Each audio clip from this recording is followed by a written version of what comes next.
Welcome to MB Talk, presented by MB Grammy, the voice of bold minds and breakthrough stories. I'm your host Parth, and today's episode is all about law, leadership, and serving the community. Before we begin, don't forget to like, share, subscribe, and hit the bell icon so you never miss an episode from us.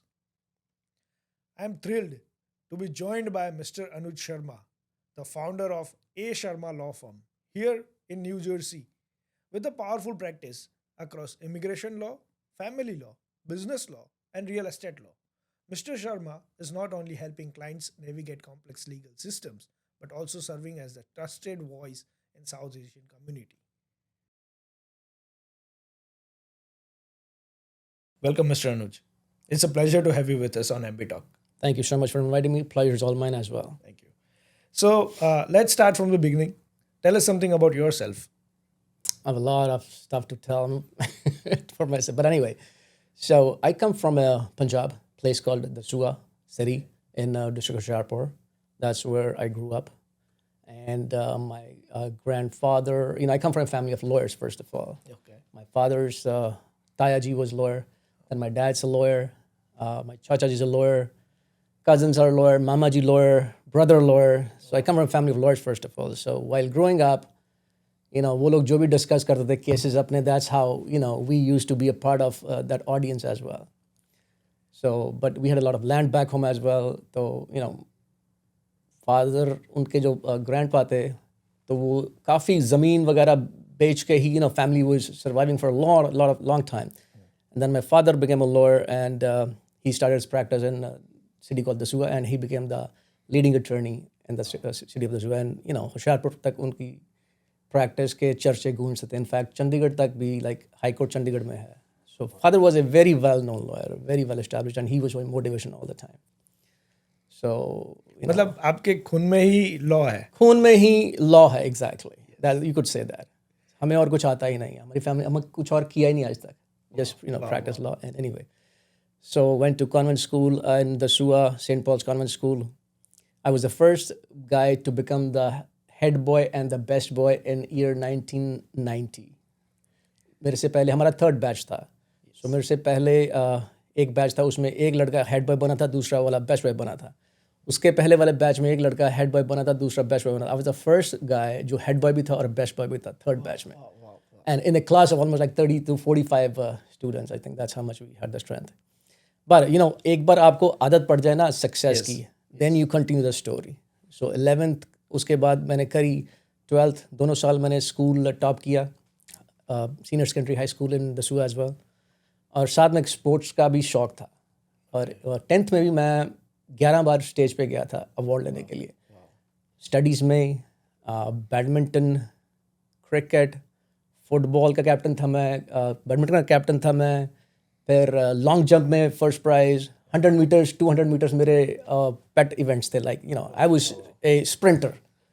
सो 11 बार मैं stage पे गया था award लेने के लिए. I still remember SDM की wife थी वहाँ पे जो चीफ गेस्ट थी, तो मुझे बोल रही इतने प्राइजेस का क्या करोगे. एंड आई स्टिल रिमेंबर मैं साइकिल पे घर पे आ रहा हूँ, मेडल वो पीछे कैरियर होता था, उस पर 4-5 मेडल कप होते थे, उस पर लगाए हुए हैं, और 5-6 मेडल आगे लगाए हुए हैं. And that's how the success story started basically. तो एक बार अगर चख लो ना आप सक्सेस, हाँ. then you continue that story. So anyway, उसके बाद फिर 11th 12th the same thing.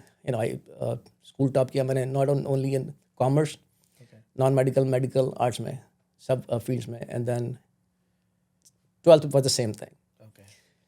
हमारे उस टाइम पे होता क्या था, जो सबसे इंटेलिजेंट स्टूडेंट्स होते थे वो मेडिकल या नॉन मेडिकल चुनते थे.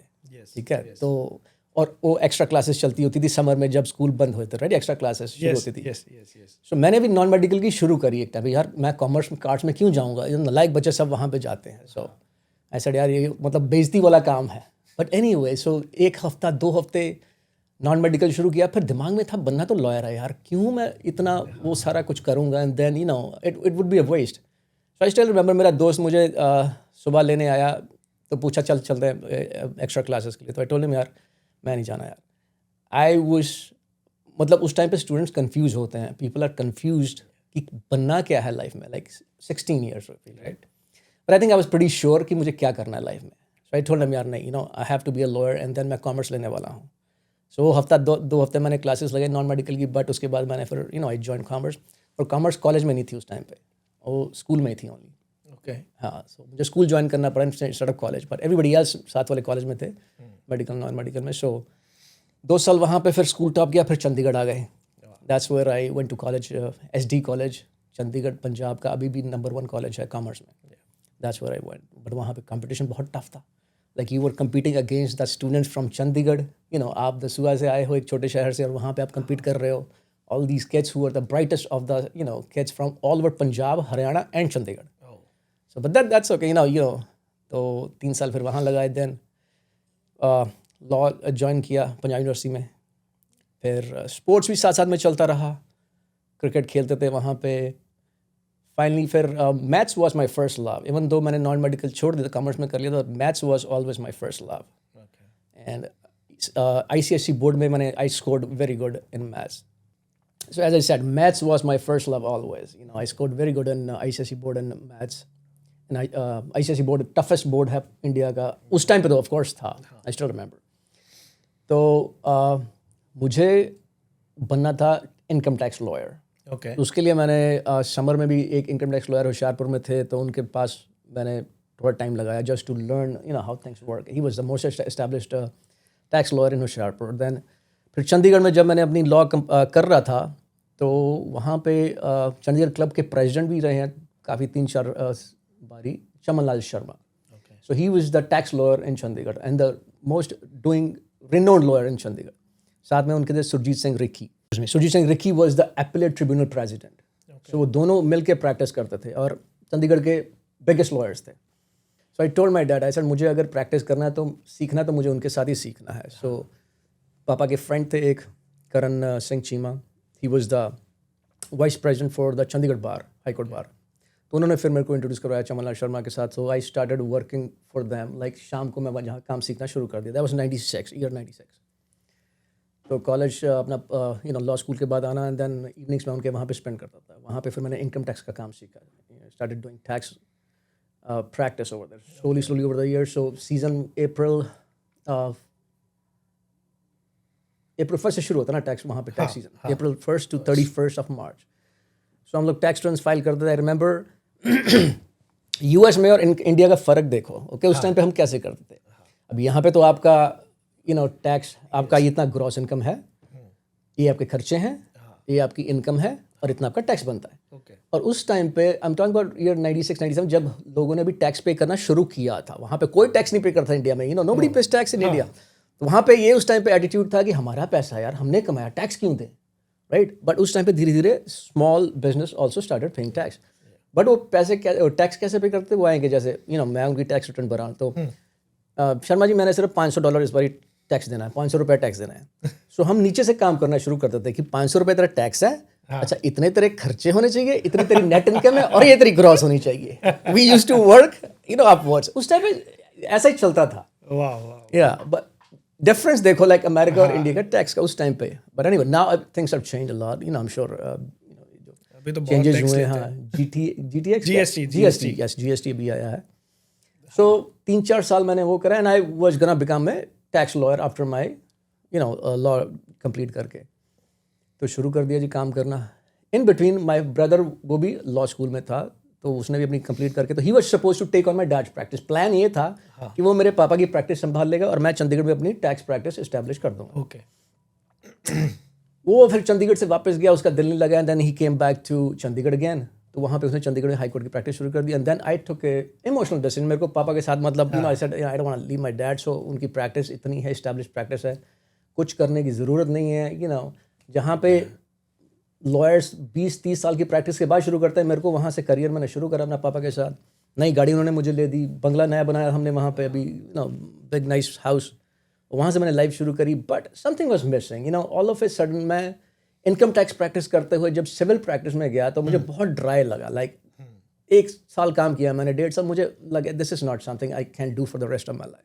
लाइक मेरे में बहुत ज़ील थी, कुछ करना था. और वहाँ पे बहुत स्लो प्रैक्टिस थी. लाइक सिविल कोर्ट्स में, लोअर कोर्ट्स में बहुत आराम से क्लाइंट आते हैं, आप बैठे रहते हैं. फिर आपका मुंशी नहीं जाने का मूड, तो मुंशी को डेट दिल, तो that's how it happens. So 1-1.5 साल करा, then I started looking for more avenues. Then I Chandigarh फिर मैं आता जाता था, तो चंडीगढ़ में फिर मैंने एक आर्टिकल पढ़ा एक दिन इंडियन एक्सप्रेस अखबार में। वहाँ पे एक लॉयर था चंडीगढ़ का ही, जो लॉस एंजलिस में लॉयर था, चंडीगढ़ से था वो, और उसने जहाँ वहाँ यहाँ पे आके ही studied and then he became a lawyer, और उस टाइम पे वो एक बहुत बढ़िया लॉ फर्म में पार्टनर था। तो जिसने वो आर्टिकल लिखा था, मैं उस एडिटर को कॉल करके उसका बैकग्राउंड लिया, एड्रेस लिया कि कहाँ रहता है बंदा। वो मैं 10 सेक्टर में रह रहा था उस टाइम पे चंडीगढ़ में, और वो भी लकीली 10 सेक्टर में ही से ही था वो। सो मैं फिर उसके घर गया, उसके भाई को मिला, वो तो खैर लॉस एंजलिस में था उस टाइम पे, I remember his name.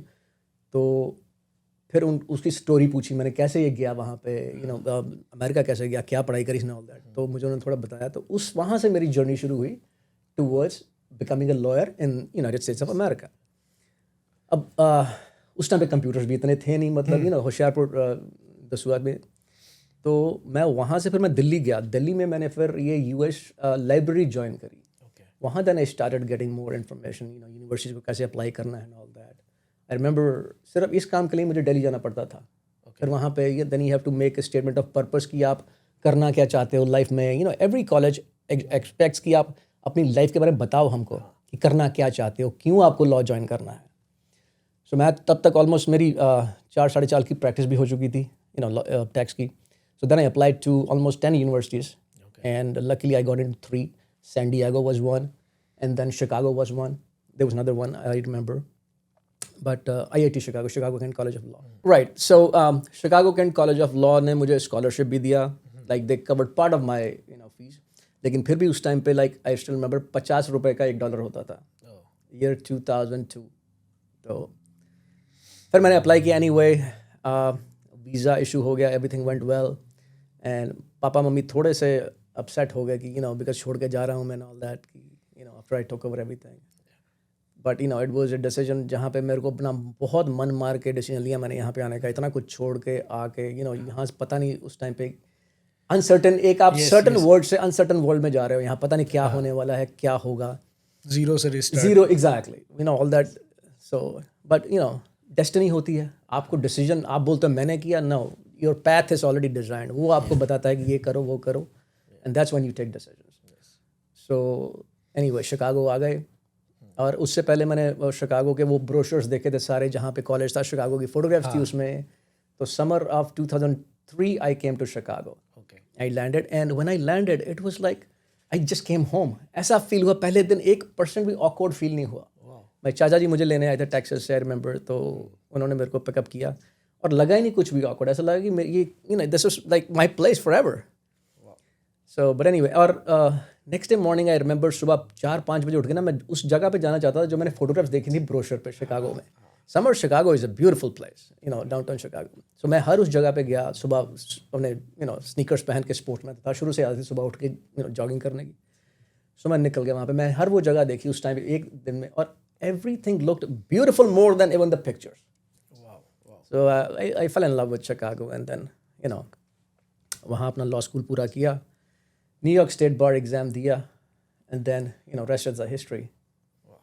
It was a tough journey though, because I remember वहाँ पे कैंटीन में भी हम जब खाते थे तो मिनिमम $5 का मतलब फूड होता था, लाइक मिनिमम। तो मैं सोच रहा हूँ यार $250 का खाना खा रहा हूँ मैं एक टाइम पे, 5 को करके कैलकुलेट।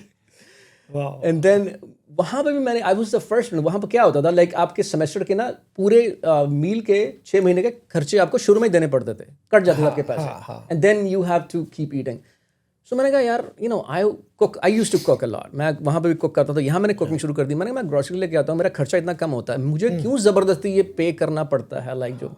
सो मैंने कंप्लेन करी, I was the first student जिसको अपने पैसे वापस मिले। मैं लड़ाई उनसे करी, मैं कहा नहीं, मुझे अपना खाना खुद बनाना है। ये होता है खून, हाँ, खून में। Exactly. How can you push me to eat something and pay me more, which I don't want to do that? वहाँ पे beef होता था, I don't eat beef, being a Brahmin, एक ही चीज़ beef नहीं खाता हूँ, I do eat otherwise. But how can you force me to eat something and pay me more money, make me pay more money, which I don't have to if I buy my own food? उनके dean के पास मुझे ले गए ना all that, कि ये एक ही बंदा अगर ये करेगा तो हर कोई ऐसे करने लगेगा। बट आई डिड इट, और मैंने पैसे वापस लिए अपने। तो मैं अपनी ग्रोसरी खुद लेके, आई स्टिल रिमेंबर 1-2 मील जाके तो अपनी ग्रोसरी के लिफाफे लेके आने, कार तो थी नहीं उस टाइम पे। सो स्ट्रगल तो खैर चलता रहा ना, बट मज़ा आता था उस टाइम पे. It was like fun. हर चीज़ नई थी, नई चीज़ में हर चीज़ करने में मज़ा आता था. सो ये जर्नी रही है. उसके बाद फिर न्यूयॉर्क बार एग्ज़ाम दिया है. आई स्टिल रिमेंबर हम पहली बार ड्राइव करके 3 स्टूडेंट्स आए थे. बड़ा फनी इंसिडेंट है. मैं, एक गोवा का फ्रेंड था हमारा, और एक और लड़का था, यूरोपियन था, फ्रेंच गाय. सो हमने सोचा छुट्टियाँ थी हमको सितंबर में, I think we had a first break. तो हमने सोचा चलो घूम के आते हैं. तो बोला न्यूयॉर्क चलते हैं. मेरा फ्रेंड था न्यूयॉर्क में. बोला चलो उसके बाद चलते हैं. तो शिकागो में गाड़ी हायर करी हमने वहाँ पे, और नेक्स्ट डे हम आए न्यूयॉर्क. लेकिन उस रात हम पहले चाइना टाउन गए भी. चलो गाड़ी का नया नया शौक था. चाइना टाउन गए खाना खाने के लिए. शिकागो चाइना टाउन पूरा भर रखा है, पार्किंग एक भी जगह अवेलेबल नहीं. एक रेस्टोरेंट के सामने पार्किंग अवेलेबल. हम लोग इतने खुश हुए, मैं यार कितनी बढ़िया पार्किंग मिल गई है. वैसे हमने गाड़ी पार्क करी एंड देन वापस आए तो $110 की टिकट लग रखी थी. क्यों? कि फायर हाइड्रेंट के पास हमने पार्क. हमको फायर हाइड्रेंट क्या पता यार, 3 महीने हुए अभी अमेरिका में आए. Who the hell knows what a fire hydrant is? तो सबकी मतलब $140 की शायद टिकट थी वो. अब सबकी हालत खराब. $140 की टिकट. मतलब हमने 5 के साथ 50 के साथ उसको मल्टीप्लाई किया यार. सिर्फ पार्किंग की इतनी महंगी टिकट. बट एनीवे हमने तीनों ने फिर उसमें पैसे डाल $50 डाल के तो टिकट पे की. That was our first experience कि टिकट अमेरिका में फायर हाइड्रेंट के पास भी मिलती है. बट एनीवे फिर हम लोग न्यूयॉर्क आए. We drove to New York. It was nice outing. And then दिसंबर में फिर हम लोग न्यूयॉर्क आए. लेकिन काम कर रहे थे. Through out semester I was working. पहले सेमेस्टर में I was working with the dean. जो असिस्टेंट डीन था उसका असिस्टेंट था मैं. सो आई वर्क विद हिम. तो उस टाइम पे हमको आई थिंक $11 या $12 कुछ मिलते थे. नहीं, $9 कुछ मिलते थे per hour. But anyway anything कुछ भी अंदर आ रहा था, एटलीस्ट एक्सपेंसेस कम हो रहे थे. बिकॉज उधर से मैं इंडिया से मंगवा रहा था पैसे. लोन उधर भी प्रॉपर्टी के नाम पे लोन ले लिया था. And then of course to pay it all over again. तो 50 आ रहे हैं, एक बन रहा है 50,000. तो फिर फाइनली मैंने इधर और थोड़ा सा, आई रिमेंबर जो असिस्टेंट डीन थी उसने मेरी हेल्प करी थी. लिडिया लाजर करके थी शिकागो कैंट कॉलेज में. तो उसने मुझे कुछ आई थिंक $2,000-3,000 की और दी थी, स्कॉलरशिप दी थी व्हेन आई केम हियर. तो ऐसे करके लॉ स्कूल कंप्लीट करा यार. Like everything happens. सो सब स्टूडेंट्स आते हैं तो ऐसे ही जर्नी चलती है. बिल्कुल बिल्कुल.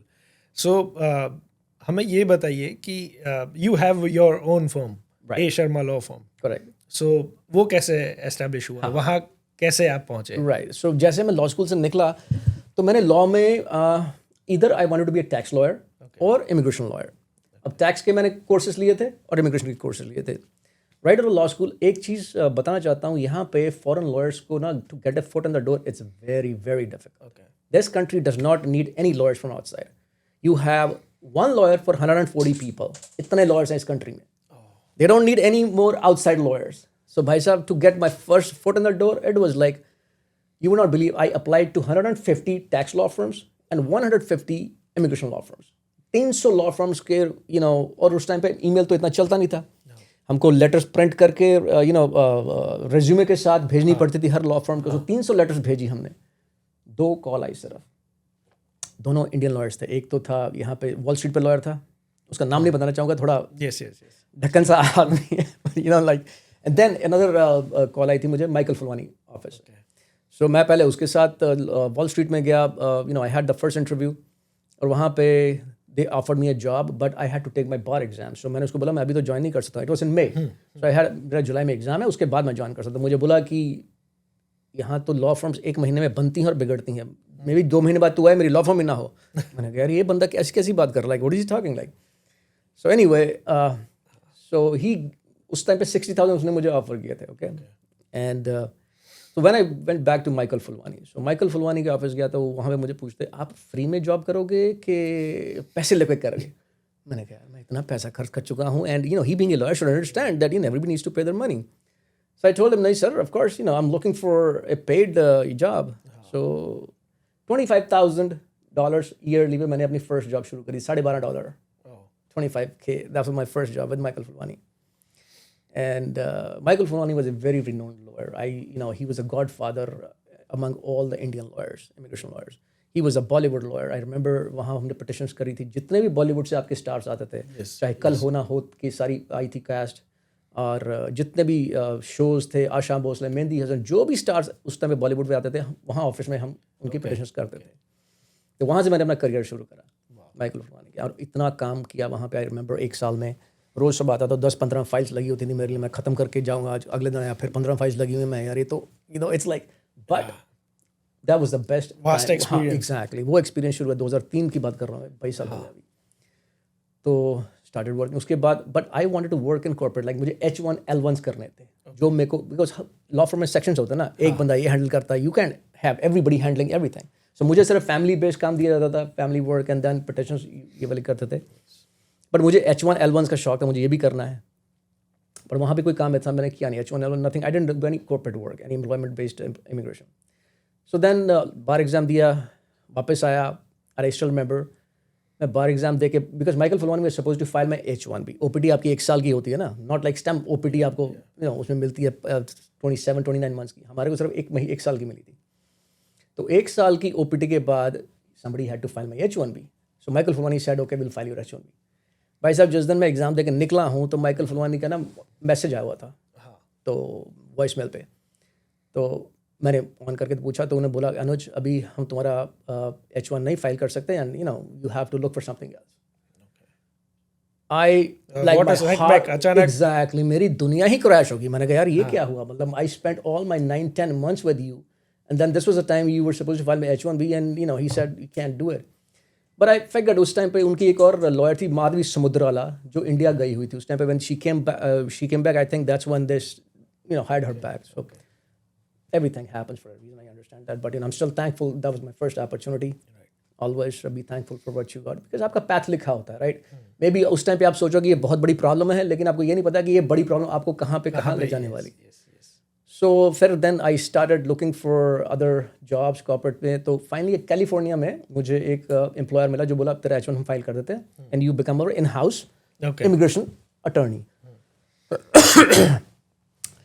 So legal manager as a I started, तो I remember उस टाइम पे एक दिन सुबह उठा 5 बजे, गाड़ी में सामान डाला and I started driving to California. 3.5 दिन मुझे लगे कैलिफोर्निया ड्राइव करने में। 3000 miles I drove to California all by myself. जाने से पहले मैं ये पूछ रहा था लोगों से भी किसी ने आज तक कैलिफोर्निया ड्राइव किया है, तो कोई हम 2 जनों ने किया, किसी ने 4 जनों ने किया था, और मेरे पास तो कोई ऑप्शन नहीं था, और फ्लाई करके सामान ले जाने के मुझे उतने पैसे भी नहीं, to be honest with you, I will be very upfront. So एक दिन गाड़ी में सामान डाला सारा, सुबह 5 बजे यहाँ से निकला एंड शिकागो फर्स्ट ब्रेक मारा 1000 miles ड्राइव करके। तो मेरी कज़न थी वहाँ पे, एक्सटेंडेड कज़न, तो उनके पास रुका मैं। फिर नेक्स्ट डे वहाँ से 3.5 दिन में मतलब मैं कैलिफोर्निया पहुँचा। शिकागो जाके मुझे भी याद है, मुझे गाड़ी के 4 टायर नए बदलवाने पड़े थे, बिकॉज उसने बोला कि तुम्हारे 2 टायर ठीक हैं पर 2 टायर इज नॉट गुड। मैंने कहा तो 4 ही चेंज करा। और वहाँ पे रास्ते में आपको 400 मील तक बंदा नहीं नजर आता, कोई गैस स्टेशन नहीं, कुछ नहीं है। Like highway 80, 80 goes all the way from यहाँ से लेके पूरा सैन फ्रांसिस्को गोल्डन गेट तक जाता है। सो 3.5 दिन वहाँ जाके, और शाम को आई रिमेंबर वहाँ जाके मेरे ऑफिस के सामने मेरा नोट लिखा होता, मिस्टर अनुज शर्मा आपका होटल ये है, स्टे है। मैंने कहा यार कोई बंदा रिसीव करने के लिए मैं 3.5 दिन ड्राइव करके कोई बंदा कम से कम रिसीव करने वाला, बट वीकेंड था, फ्राइडे था, I understand so I stayed over. फिर वहाँ पे मैंने अपना कॉर्पोरेट इमिग्रेशन का काम शुरू किया first, and you would believe मैंने अपना पहला H1 खुद फाइल करा था। फर्स्ट H1 जहाँ किया मैंने खुद ही, ऑफ कोर्स मैंने करा था। तो उसमें गलती क्या हुई देखो, हाउ यू लर्न। अब उसमें 2 होते हैं option, right? Either it's a change of status or consular processing. So instead of doing change of status, मैंने वहाँ पे काउंसलर प्रोसेसिंग पे टिक कर दिया अपने खुद के H1 पे। Biggest mistake. अप्रूव होके तो आ गया, प्रीमियम प्रोसेसिंग में किया था, 14 दिन में आ गया, लेकिन जब देखा कि I-94 का है, then I realized यार ये तो गलती होगी, काउंसिल पर मुझे बाहर जाना पड़ेगा अब। Oh my God, I had sleepless nights for almost 2 weeks, I remember, and every day in the morning and evening I was sending them fax कि ये गलती हो गई है, this is a mistake, please send my I-94, because instead of doing it change of status, I did consular processing. Finally 10 दिन बाद मेरा I-94 के साथ अप्रूवल आना, like thank God, and that's how I realized एक छोटी सी take, लोग बोलते हैं ना इमिग्रेशन सिर्फ फॉर्म्स भरना होता है, it can change your life, भाई साहब। एक cross, it can change your life if you don't know what you're doing. So I committed that mistake in my own life. But anyway, so that's when I started working over there as a legal manager. Then I started doing H1s, उनके सारे inside employment-based perms, green cards. वहाँ पे still I was missing New York though. California came pace for some reason. Once you are in Chicago, New York, and then Bay Area was little again slow for me. But again, you know job के perspectives भी आपके बदलते हैं. फिर वो form थोड़ी सी I think they किसी की डेथ हो गई थी ओनर की तो काम थोड़ा कम हो गया वहाँ पे. So then you know I moved back to New Jersey. Then I started working with a consulting firm. Then I worked for 5 years with a consulting firm. Bar exam clear हो गया था. फिर मैंने कॉग्निजेंट के साथ काम किया through उस टाइम पे. कॉग्निजेंट में तो you know it's a biggest company immigration. वहाँ पे तो लाइक फैक्ट्री होती है जैसे. ऐसे हम लोग H1 रोज का मेरा कोटा था 4 L1s करने हैं. हर एक एम्प्लॉय का कोटा होता था लाइक इसने 4 H1 करने हैं, इसने 4 L1 करने हैं, इसने4 RFEs करनी है. तो मेरा कोटा रोज का होता था 4 L1s करने रोज के. मतलब इस ग्राइंड से मैं निकला हूँ. You know I still remember 5 साल जब मैं जिस फर्म के साथ था मैंने 14 H1s एक दिन में किया. ये मेरा पर्सनल रिकॉर्ड है. 14 H1s from scratch to finish. I completed 14 H1s in one single day. That's my personal record. But उस टाइम पे LC होती थी कि आपने प्रिंट करी, you know you filled everything, you printed right away. अभी तो LC कोई 7 दिन लग रहे हैं ना कम से कम. But at that time this is how you know इतनी ग्राइंड से निकला हूँ मैं. वो मेरे को काम करवाते थे, मुझे काम देते थे ज़्यादा. करवाओ इससे, जो काम करता है उससे ज़्यादा काम करवाया जाता था. बिल्कुल बिल्कुल बिल्कुल. So I was a workaholic. I loved doing it anyway. But you know, so experience इतना हो गया उस टाइम पे. So 8-9 साल. Then फिर उसके बाद Cognizant के बाद I started with Birla Group. Birla's का मैं I was a global legal counsel.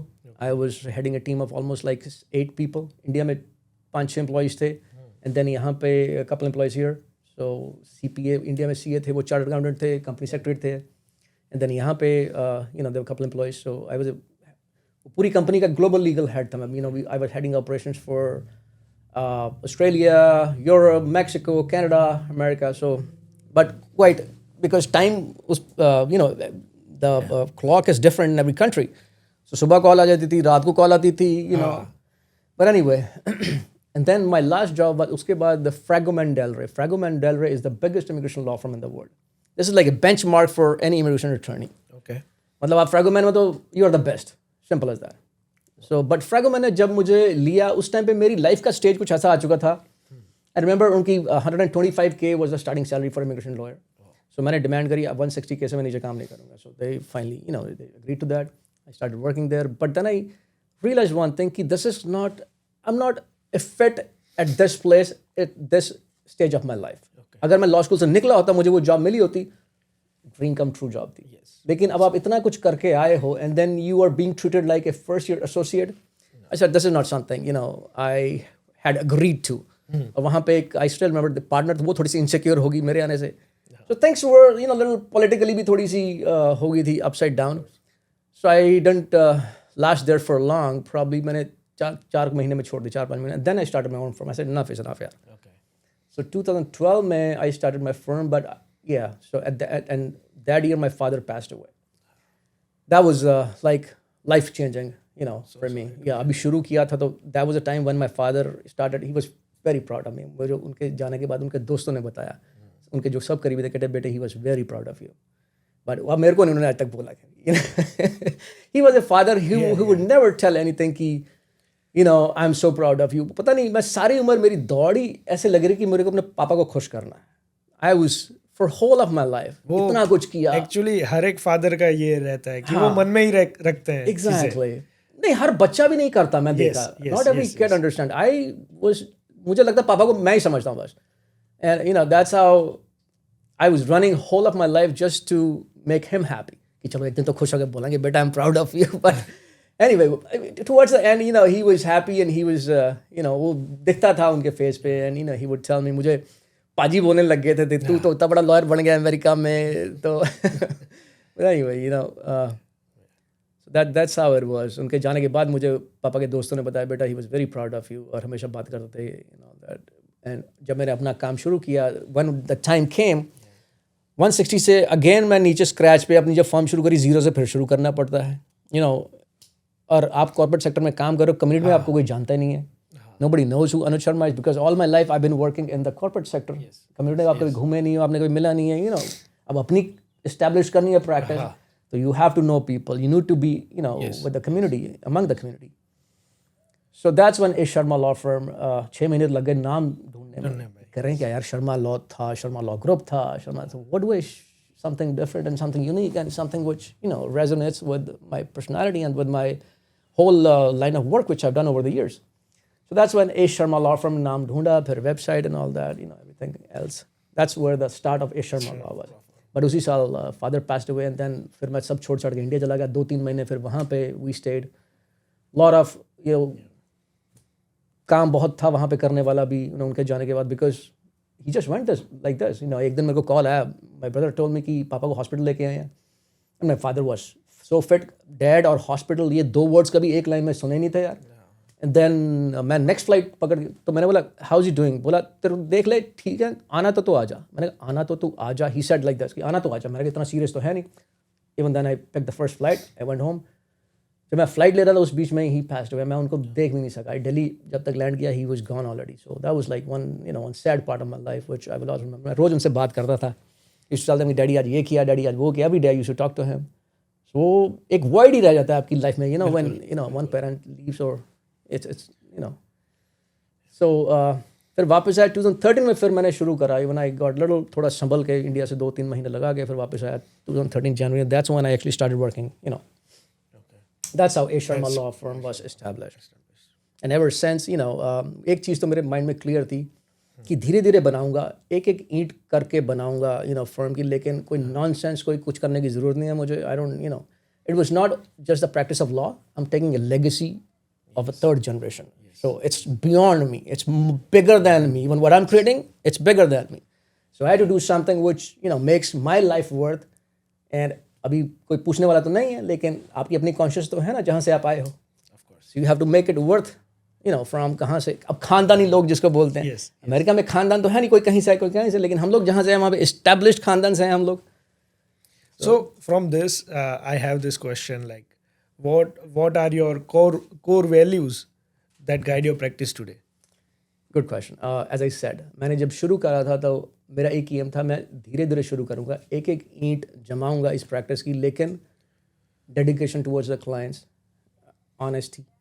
I don't need to do any nonsense work, because पैसे की इतनी मारामारी थी नहीं. So that way my wife was also working at that point of time. So core values तो जैसे मेरे dad की इतनी रिस्पेक्ट थी यार. मुझे एक लॉयर की ज़िंदगी में ना बहुत अपॉर्चुनिटीज़ आती हैं पैसे बनाने के. ऊपर नीचे कई तरह से पैसे बन सकते हैं. That's where you have to differentiate. That's where you have to draw a line. Because आपको ये नहीं पता आज आप ये चीज़ कर लेंगे 10-12 हज़ार के लिए, वो आपको 20 साल बाद भी हॉन्ट कर सकती है. This can destroy your whole career. So one thing was very clear in mind, भाई साहब सीधा चलना है. प्रैक्टिस को टाइम लगे, but this is the way I am gonna do, no matter. So that's like you believe in karma. I do believe in karma, yes, but karma से आगे भी चीज़ है यार. अपनी आपकी कॉन्शियस होती है. The way you grew up, the way you saw your parents. आपके फादर की इतनी रिस्पेक्ट है. क्यों रिस्पेक्ट है? Because he was such an honest lawyer. जजेस तक उनकी इतनी रिस्पेक्ट करते थे. जजेस ओपिनियंस लेते थे डैड का आके. He was such a renowned lawyer. और चाचा जी का भी प्रैक्टिस करने का वही तरीका. So why would I do something different? Reputation is something. और पैसा तो खैर बाद में आ ही जाता है. मेरी प्रॉब्लम सारी उम्र यही रही है कि मैं इतना यंग लग रहा हूँ फेस में कि मैं टैक्स प्रैक्टिस भी करता था तो मैं शार्प तो था, सब कुछ आता था. लेकिन जो क्लाइंट्स आते थे मेरे सामने, कोई रिटायर्ड बंदा आ रहा है, कोई वो मेरी शक्ल देखते थे, ये करेगा हमारा टैक्स लॉ फर्म, इतना यंग लगता है. अभी 25 की बात कर रहा हूँ, 25 साल पहले की बात कर रहा हूँ. You still look like 30s. Thank you for the compliment. उस टाइम पे सोचो, मैंने खैर प्रोफेशनल मॉडलिंग भी करी है, ऑल दैट. कॉलेज टाइम पे आई डिड 4 म्यूजिक वीडियोस करे हैं. छतरपुर फार्म हाउस में शूटिंग करा था. एक टाइम ऐसा भी था, मैं सोच रहा था बॉलीवुड जाऊं के लॉ में जाऊं. नहीं, एक्चुअली मैं ये कहना चाहूँगा कि आपका जो फेस है वो थोड़ा रेजेम्बलेंस जाता है अक्षय खन्ना से. अब मेरे ऑफिस भी आया था, तभी मैंने आपको स्टोरी बताई. जब मैं लॉ स्कूल में था पंजाब यूनिवर्सिटी में, तो तब हिमालय पुत्र मूवी आई थी, अक्षय खन्ना की first movie. Oh my God, पूरी यूनिवर्सिटी में धूम ही मच गई थी. अक्षय खन्ना जैसा लड़का एक आया लॉ कॉलेज में, और लोग दूसरे डिपार्टमेंट देखने आते थे स्पेशली सिर्फ कौन है वो लड़का. बट मैं फिर फर्स्ट ईयर में मैं गया, मुझे याद है मैं उससे पहले 1 साल मॉडलिंग वगैरह करके आया था, प्रोफेशनल शोज करके आया था जब लॉ स्कूल में आया था. तो आई स्टिल रिमेंबर, तो फ्रेशर्स पार्टी थी राइट, जो होती है फर्स्ट ईयर में. तो मुझे उन्होंने बोला कि उनको सबको पता चला कि ये प्रोफेशनल मॉडलिंग करके आया. तो मुझे उन्होंने बोला अनुज हमको एक फैशन शो करना और आप उसको डिज़ाइन करो, आप उसको कोरियोग्राफ करो. ठीक है. तो मैंने वो फाइनल ईयर बोली, फाइनल ईयर की लड़कियां भी ये भी करना चाहती हैं, अभी सब हर कोई लड़कियां वो मॉडल बनने की कोशिश कर रही हैं, हर कोई उसको फैशन शो करना है, मैं उसकी शक्ल देखूं, मैं कहूँ यार अब मुझे एक लड़की तो लिटरली लड़ पड़ी, मुझे बोली मैं तो आऊँगी, मेरा फाइनल ईयर है, तो वो मैडम के पास शिकायत करने चल गई, मैडम मनोज मुझे ले नहीं रहा फैशन शो में। तो मैंने कहा मैडम आप देखो तो सही वो कहाँ से मॉडल लगती है फर्स्ट ऑफ ऑल। तो शी सेड दैट्स ओके, उसका फाइनल ईयर है, करने दो, बीच में एक कर दो उसको, दैट्स हाउ आई डिड। तो फर्स्ट ईयर में ही मैं इतना पॉपुलर हो गया था वहाँ पे लॉ स्कूल में कि मैंने फैशन शो पूरे फाइनल ईयर की लड़कियों को लाइन में लगा दिया था। लड़कियां भी थी of course, we did the first fashion show, freshers party पे, आई डिड दैट कोरियोग्राफ। तो उस टाइम पे कॉलेज में भी, फिर यूनिवर्सिटी में काफ़ी धूम मच गई थी ना ऑल दैट। फिर student leader as a election भी लड़ा था मैंने। लकीली मैं इतना ओवर कॉन्फिडेंट हो गया था उस टाइम पे भी, सारी वोट तो लड़कियों ने मुझे डालनी है, तो मुझे सब बोलते शायद उसने लड़कियां आई नहीं वोट डालने के लिए। सो आप फ्यू वोट्स मैं हार गया था, एक और अखिल करके लड़का था उससे, बट उसने मेहनत बहुत करी थी। मैं ओवर कॉन्फिडेंट हो गया कि यार मेरे को तो सब जानते हैं, मुझे तो इतना कैंपेन करने की जरूरत नहीं है, पर उसने हर स्टोर दरवाजे पे जाके नॉक किया and all that, her university कमरे में गया, तो ही वर्कड हार्ड। सो ये भी होता है लाइफ में, but everything. You cover a wide range of legal services. So, like family law, Right. immigration law, Right. real estate law, Correct. and business law. So, how do you manage all of these under one roof? Sure. Yes. So the way it started was when I started my law firm in 2012, and before that I was a corporate lawyer for 9 years. Corporate sector में मैंने 9 साल काम किया, और वहाँ पे as a global legal head, जब आप लीगल के हेड होते हैं, हर लीगल इशू आपके थ्रू ही होता है। जब आप वेट करते हो, जब आप ठप्पा लगाते हो, only then it goes through. So not only immigration, I handle contracts, ID contracts, vetting of ID contracts, negotiation of ID contracts. I was involved in that process as well. And then कुछ भी होता था legal, कोई भी, अब यहाँ पे legal system is very complex. Nobody wants to be responsible for taking a simple decision, जहाँ पे it could get into a liability suit or something. और दूसरा क्या है, अभी America nobody can give a legal advice except for a lawyer. अभी हमारे पीछे भी एक टीवी शो करा, तो वहाँ पे एक भाई साहब टीवी पे ही लीगल एडवाइस देना शुरू कर दी। तो I told him, I said no please don't do that, you are not suppose to render any legal advice, only a lawyer is entitled and permitted to give a legal advice in America. But anyway, so तो जब मैंने अपनी law firm शुरू करा तो immigration से ही शुरू करा, because I did lot of immigration work. 80% of what I used to do was immigration work. So पहला ऑफिस हमने शुरू करा न्यूयॉर्क रिचमंड हिल में। New York, Richmond Hill is a different planet altogether. Now, that's what I figured out. I came from Manhattan with my last job, 7 Hanover Square with Fragomen Del Rey. उससे पहले मैंने new Jersey में सारे corporates में काम किया। तो जब रिचमंड हिल में पंजाबी कम्युनिटी है हमारी, it's a big Punjab over there. तो मैंने कहा यार अब कम्युनिटी में नाम किसी को पता ही नहीं है कि आप क्या करते हो, तो first of all you have to be a part of the community as well. So Richmond Hill New York में मैंने अपना ऑफिस शुरू करा, और वहाँ पे मोस्ट ऑफ द केसेस जो आते हैं वो फैमिली लॉ, डिपोर्टेशन वर्क, ऐसे केसेस आते हैं।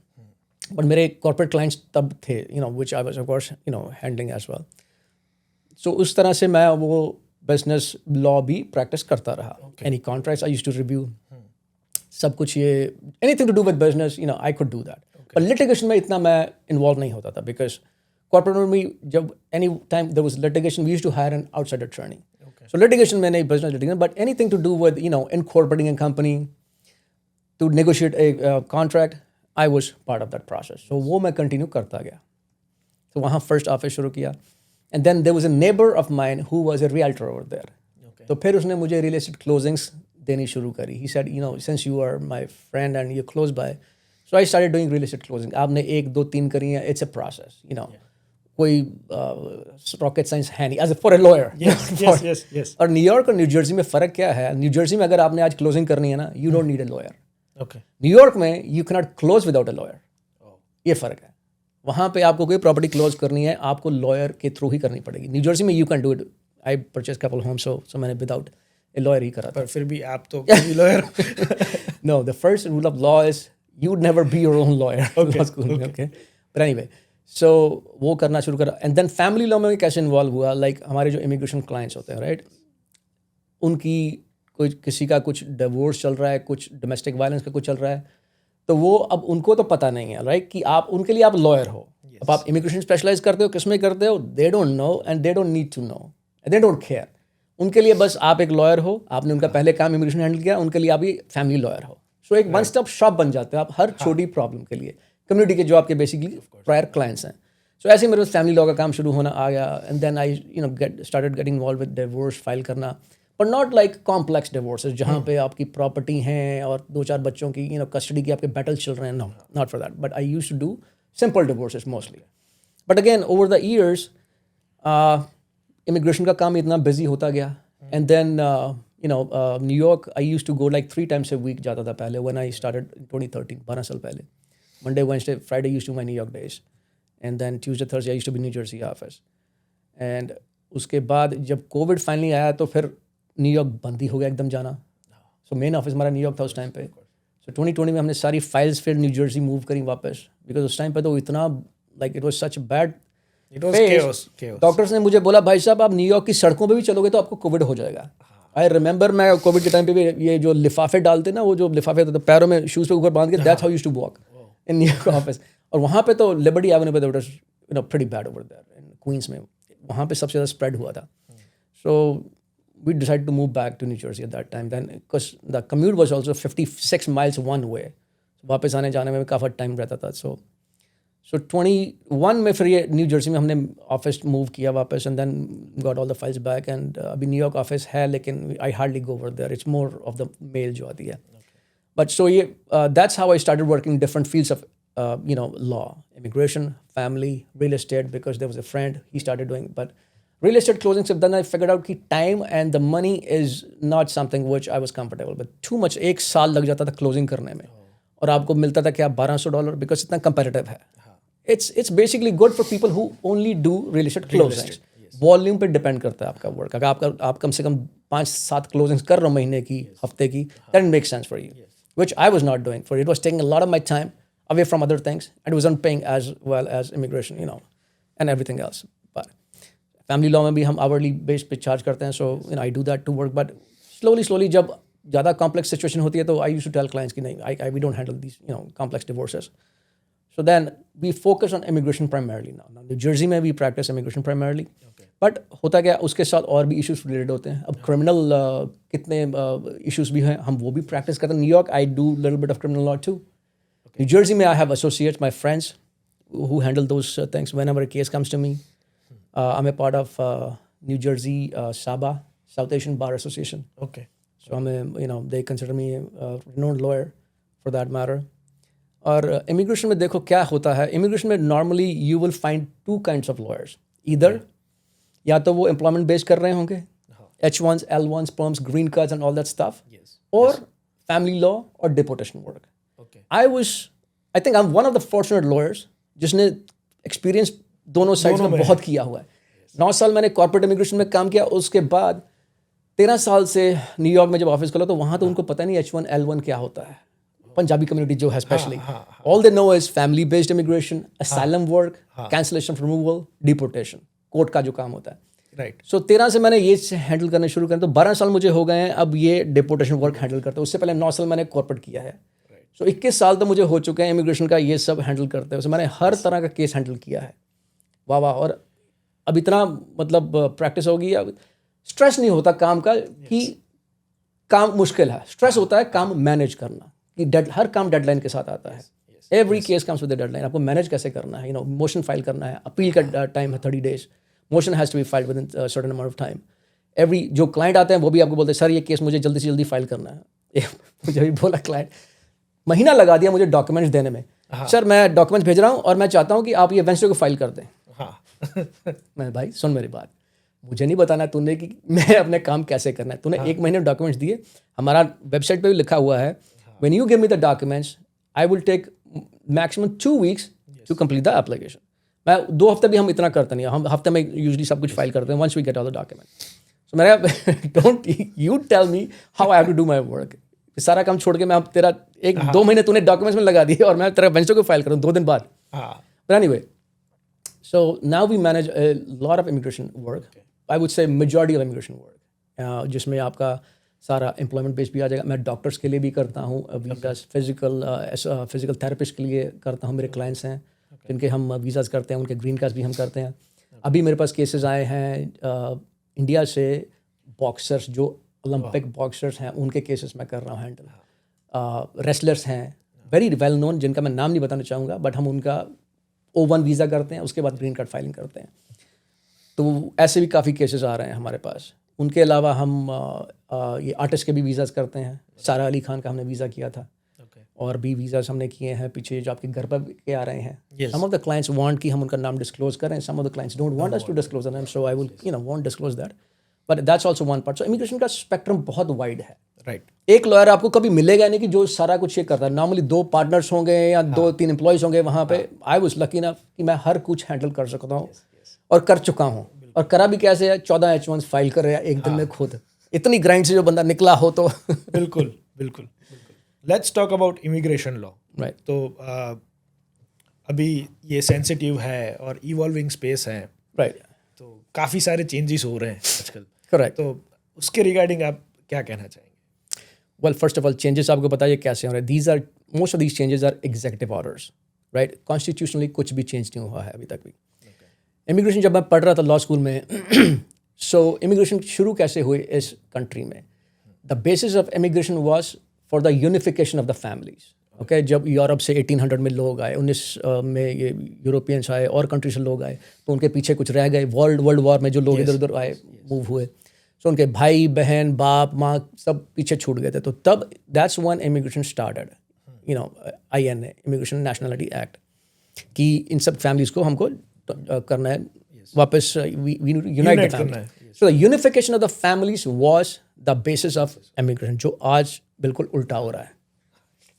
So change की बात तुम कर रहे हो. So all these years, that's what we had, learned. That's what we learned in immigration law in the law school. So जो changes हो रहे हैं, of course, ये जनवरी से तो बहुत ही कुछ change हो गया. सारा spectrum ही change हो चुका है. Everything is upside down now. Why I say upside down, I mean, even as an immigration lawyer, I've gotten more busier, and every immigration lawyer had gone busier for sure. But there are some things which we even can't comprehend. अभी हालात ये हैं कि अभी जो lawyer 50 साल से भी प्रैक्टिस कर रहा है इमिग्रेशन लॉ, उसको भी पता नहीं कि क्लाइंट को भी क्या राइट एडवाइस दें। It's such a bad face of practice और bad face of immigration which this country is going through. And I am not the only one, you can talk to any immigration attorney, they will say the same thing. Okay, so having said that, कुछ चीज़ें अच्छी हो रही हैं। Well, इस country में migration की जो प्रॉब्लम है, of course somebody had to put a stop to that, which president Trump did for I don't know how long it's gonna be there. Migration इस कंट्री में 2 चीज़ें जो कभी रुकेंगे नहीं, एक टैक्सेस और इमिग्रेशन। लोग माइग्रेट होते रहेंगे और टैक्सेस कभी रुकने नहीं वाले। 2 चीज़ें इस कंट्री में जो नहीं कभी रुकने वाली। सो कुछ चीज़ें बहुत अच्छी हुई हैं, but majority of the things which I say the way they are happening, वो थोड़ा सा बहुत families are being taken apart, और फॉर व्हाट रीज़न। मेरे पास इतने केसेस अभी हम हैंडल कर रहे हैं, छोटी छोटी गलती के कारण लोग डिपोर्ट हो रहे हैं। अभी एक क्लाइंट जिसने अपना सिर्फ एड्रेस नहीं चेंज किया और वो पकड़ा गया, और उसको पूछा तू तो वहाँ रहता था, तो उन्हें अपना एड्रेस नहीं चेंज किया, डिपोर्टेड। जिसके पास वर्क परमिट है, जिसके पास असाइलम उसका फाइल हो रखा है, he is legally in this country, been working for couple years. So और अभी आइस के पास क्या करते हैं, they getting very tricky too. पैसा बहुत मिल गया, न्यू बिल जो है उसमें 45 billion has been allotted to, it's immense amount of money for ICE. USCIS was always cash strapped. उनको पैसा मिल गया है, लेकिन हुआ क्या है, अभी ये डॉज में कितने एम्प्लॉयज़ जो फायर हुए हैं, फेडरल एम्प्लॉयज़ कितने फायर हुए हैं। USCIS का स्टाफ बहुत कट हो गया उसमें, डिलेज बढ़ गई हैं, बिकॉज जहाँ पे 100 लोग काम करने वाले थे, अब वहाँ पे 80 रह गए या 75 रह गए हैं। जब से ये शुरू हुआ है, कम से कम आई थिंक 113 जजेस ने रिज़ाइन कर दिया है। जो बात नहीं मानता इनकी, उनको फायर कर देते हैं या रिजाइन जज खुद कर देते हैं, because even they haven't seen stuff happening like that. उन पे प्रेशर बहुत है। साल पहले अराउंड 2 मिलियन केसेस थे कोर्ट में, 1.5-2 मिलियन थे। इस टाइम पे 3.5 मिलियन केसेस हो गए। एक साल में डबल हो गया है लॉट कोर्ट केसेस का। और जजेस कितने हैं? 566, और प्रॉब्ली अराउंड 500 to 600 जजेस, 550 जजेस हैं सिर्फ all of United states. Yes, only 550, around that much number is. ये तो बहुत मुश्किल हो गया फिर। 3.5 मिलियन केसेस और 550 जजेस हैंडल करने वाले। एक जज में 20-25 हज़ार का आता है कोटा, तो कैसे हैंडल करेंगे वो? प्रेशर है उन पे। और जब उनको ये बोला जाता है कि आप इसको रफा दफा करके डिपोर्ट करो बंदे को, बस how will they do that? That's not something they have learned in the law school, that's not something they have learned in the practice for all these years, and that's not something they are humanely, ready to do. So judges are under tremendous pressure. So 113 जजेस की आज count है 15 की, अगर वो बात नहीं मानता वो फायर हो जाते हैं, उनको फायर कर दिया जाता है, which is ridiculous. You can't just do that, because आपको सिर्फ अपना काम करवाना है, उसके लिए तरीके से करवाओ यार. There's everything has a way to do it, but अभी too much chaos every day. I mean, we as a lawyer, immigration law is the only word United States में जो है which is an unwritten law. Like civil code written है, criminal code written है. हमारा immigration law जो है, it's not a written law. Okay. Every 6 months it changes, every 3 months it changes, every couple months it changes. Executive order comes, changes the whole path. So I have to keep an update on every single update along with the news stories. अब कितनी news story, मैं परेशान हो गया हूँ आजकल. अभी दिन में 10 न्यूज़ होती हैं जो पढ़ने वाली होती हैं. Can't handle everything. पहले एक दिन रोज की 1-2 न्यूज़ होती थी, पढ़ते थे, ठीक है चलो पता क्या चल रहा है. अभी तो इतना कुछ चल रहा है कि क्लाइंट्स आपको बताते हैं सर ये भी हुआ, अच्छा ऐसा भी हुआ था यार. इतना कुछ चल रहा है यार. सुबह उठो, like what this guy would say, what this guy would do, you don't even comprehend what's going to happen. जैसे मैंने कहा कि immigration law written नहीं है. So how do we get to know कि how to do the right thing? Based on experience. हमारे practice pointers हैं. हम as a lawyer we have practice pointers. Like we practice in a way, we strategically हम design करते हैं. Every case is different. अगर मुझे कोई कहता है सर उसका तो ग्रीन कार्ड तो 4 महीने में आ गया, मेरा तो 6 महीने हो गया, अभी तक कुछ आया नहीं. मैंने कहा यार कितनी बार हुआ, मैंने बुलाओ उसको, बात करते हैं. हर फैक्ट्स डिफरेंट होते हैं. Every case is different. So do not compare your case with anybody else case first of all. So and of course a good lawyer over the years of practice you would know what step to take and when to take it strategically. हम strategically ज़्यादा चलते हैं, not by the book. Because कोई written है ही नहीं कुछ भी. हाँ, वो तो हर कोई कर लेगा. अगर सिर्फ it was by the book, everybody would just do it. Process follow करो. अब like वो YouTube पे खाना बनाना है, उसमें नमक डालो, चीनी डालो, ये डालो, वो डालो, सब बन जाता है. ये मतलब ये वाला सीन है कि हर बार क्वेश्चन आउट ऑफ सिलेबस रहता है. नहीं, अभी आउट ऑफ सिलेबस कुछ होता नहीं मेरे लिए तो. I don't find too much to be honest with you. काम ऐसे जैसे मैंने बोला, मुझे स्ट्रेस नहीं रहता लाइक कि कैसे करना है. Just within the time frame वो करना है. और again a lawyer, my job is to do my best. Results मुझे पता भी होता है ये केस 100% सक्सेस होने वाला है. और मेरा 99.9% सक्सेस रेट है. And I take pride in doing that because hard work, homework करते हैं अच्छी तरह. लेकिन तब भी मैं क्लाइंट को कभी गारंटी नहीं देता.